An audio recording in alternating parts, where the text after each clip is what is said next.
Bagaimana cara bisnis rosok bagi pemula, yaitu sebagai pengepul di rumah. Simak video ini sampai selesai ya.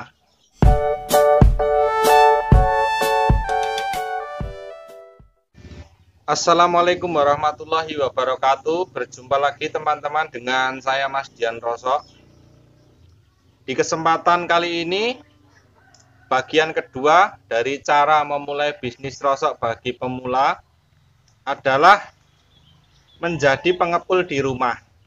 Bagaimana tahapannya dan tips-tipsnya, saya akan menjelaskannya kali ini. Yang pertama, siapkan mental dan ilmu.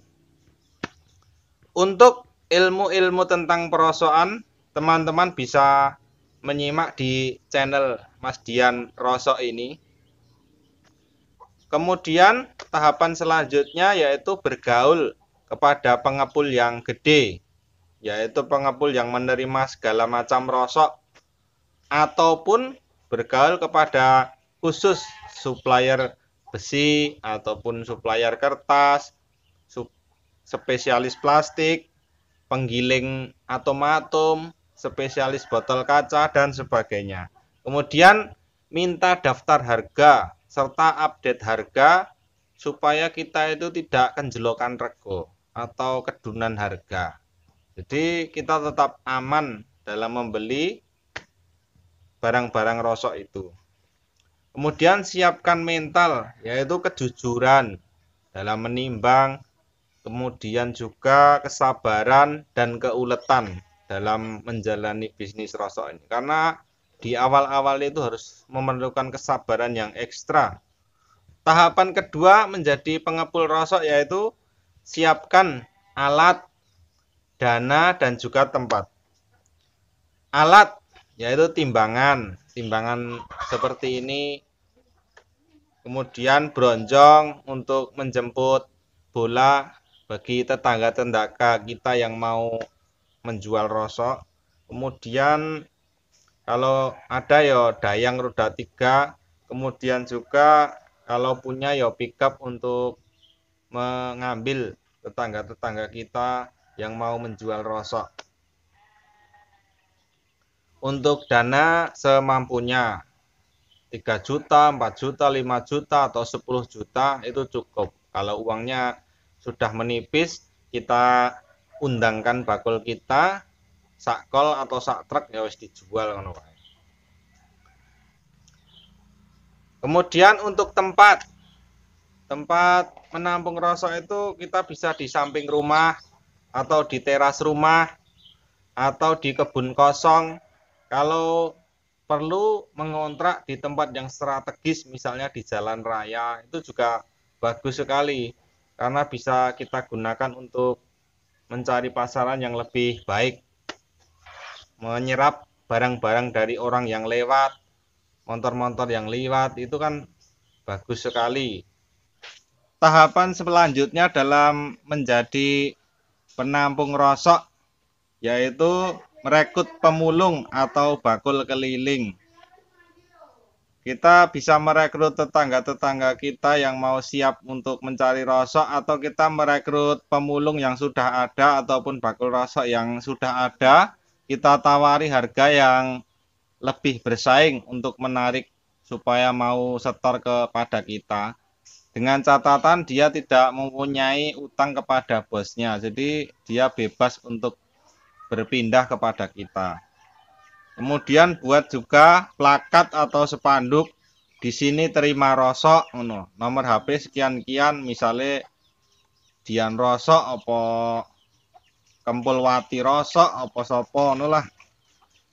Kemudian kita juga bisa promosi di media sosial, promosi kepada teman-teman kita, kasih kartu nama kepada teman-teman kita serta nomor HP-nya.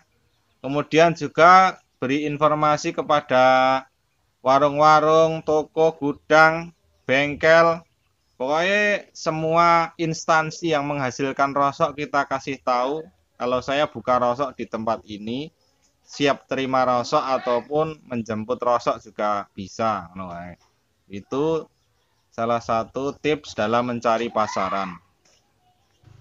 Kemudian langkah selanjutnya yaitu kita siap terima barang dari pelanggan sesuai jenisnya yang telah kita pelajari dari senior kita ataupun calon bos kita, baik itu besi, kardus, kertas, plastik, atau emberan dan sebagainya sesuai ilmu yang telah kita dapatkan. Selanjutnya nomor 5, lakukan persortiran sesuai jenisnya. Kemudian kita konsultasi sambil melakukan pensortiran, kita konsultasi kepada bos kita apakah ini sudah benar atau yang benar gimana. Kalau belum tahu ya kita bertanya kepada calon bos kita tadi. Kemudian tahap selanjutnya nomor 6, undang bakul kita atau kita yang mengirim kepada bos kita sesuai barangnya atau spesifikasinya. Misalnya iso kirim ke spesial kardus ya kardus, spesialis besi ya kirim yang spesialis besi. Jadi harganya bisa maksimal. Kalau kita belum mampu ya kirim kepada salah satu bos yang gede yang mau menerima rosok segala macam, yang penting kita sudah untung ngono wae. Ya toh. Teman-teman, ada beberapa tips yang harus kita perhatikan saat kita menjadi penampung atau pengepul di rumah. Tips-tipsnya apa saja? Lakukan pengecekan dengan seksama. Jangan sampai kita membeli kucing di dalam karung. Misalnya kardus itu rawan basah, botol air mineral itu rawan di dalamnya ada air. Kalau di dalam karung upyuk-upyuk itu biasanya ada airnya. Dalam karung ada botol kacanya, sandal-sandal atau sampah-sampah yang tidak laku, ini harus diperiksa dengan seksama. Kemudian besi bercampur dengan kawat-kawat atau campur tugelan botol atau krakal dan sebagainya. Logam, tembaga, kuningan masih kitutan besi atau kitutan sampah itu juga harus kita lakukan pengecekan dengan seksama. Kemudian tips lagi, harga yang bersaing sebagai pemula. Sebagai pemula harus terima sedikit. Terutama komoditas besi, kita harus terima 200 atau 300. Karena sebagai pemula itu harus bersaing. Kalau untuk doplek, buku, atau plastik itu mungkin mengambil untung agak lebih ya bisa, tapi besi dan kardus itu paling diperhatikan oleh manusia. Kemudian tips lagi, layani dengan baik, tutur kata yang sopan, kemudian wajah yang ceria. Pokoknya misalnya no sampah yo ditolak dengan halus, terus ucapkan terima kasih, matur nuwun. Itu ya salah satu tips yang bagus. Terus ojo mecucu. Nek misalnya ono sing ora berkenan dituku ya ngapunten niki mboten payu. Yang ben mboten sah dibeto mriki melih. Ngono kuwi kan yo apik. Kemudian tips selanjutnya, bila modal tipis jangan menghutangi karena itu akan menggerogoti modal kita sehingga kita akan habis. Kemudian kalau mengutangi itu kita harus tahu kalau orang itu terpercaya dan dibatasi 1.000, 200.000 maksimal, wes aja nambah ngono wae. Kuwi demi kesehatan keuangan kita, wong jenenge pemula mosok modal entek ning utangan, ya toh. Kemudian tips selanjutnya yaitu kita harus konsisten dalam membuka lapak kita. Jangan sampai kita buka tutup karena itu akan mengecewakan pelanggan.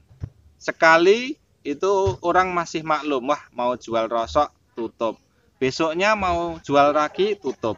Besoknya sudah nggak akan kembali lagi orang itu. Pokoknya kita harus konsisten dalam membuka lapak kita.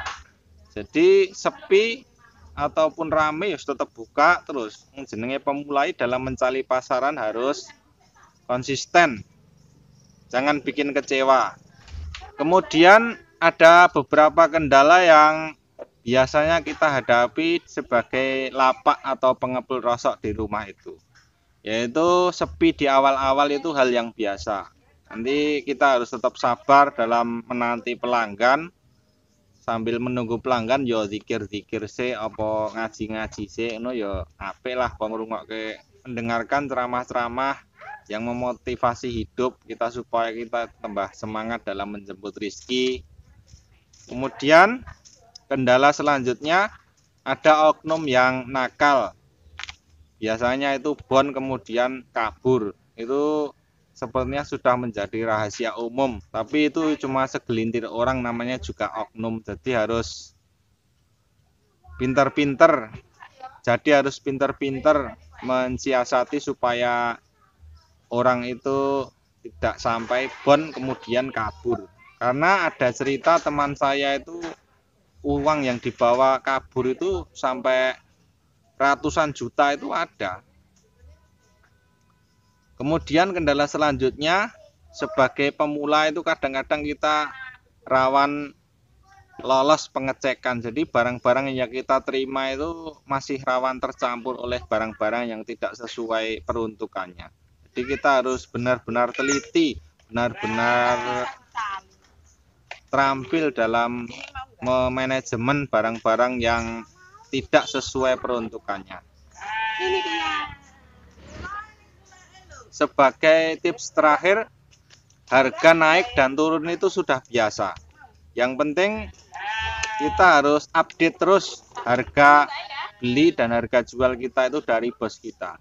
Gerak cepat itu adalah solusi yang paling bagus. Kita dapat barang, jangan terlalu lama ditandu nang didol kalau harga sedang tidak stabil. Jadi itu supaya menjaga keuangan kita tetap stabil. Yang penting wis untung 200 po 300 nang didol ngono wae. Jangan sampai nunggu naik lagi karena rosok itu gonjang-ganjing, sulit diprediksi lah. Kadang ya turun, habis itu turun lagi, apalagi dampak COVID-19 seperti ini, harga ya sulit untuk merangkak. Kita masih berharap new normal ini akan segera menaikkan harga rosokan di dunia perosokan ini. Setelah teman-teman, demikian sedikit tahapan-tahapan dan tips-tips bagaimana cara menjadi pengepul di rumah ataupun lapak, buka lapak baru bagi pemula. Semoga tips-tips ini bermanfaat bagi yang ingin membuka lapak di rumah. Jangan lupa like dan subscribe-nya, serta nyalakan lonceng notifikasinya supaya tidak ketinggalan info-info dari Mas Dian Rosok ini. Assalamualaikum warahmatullahi wabarakatuh.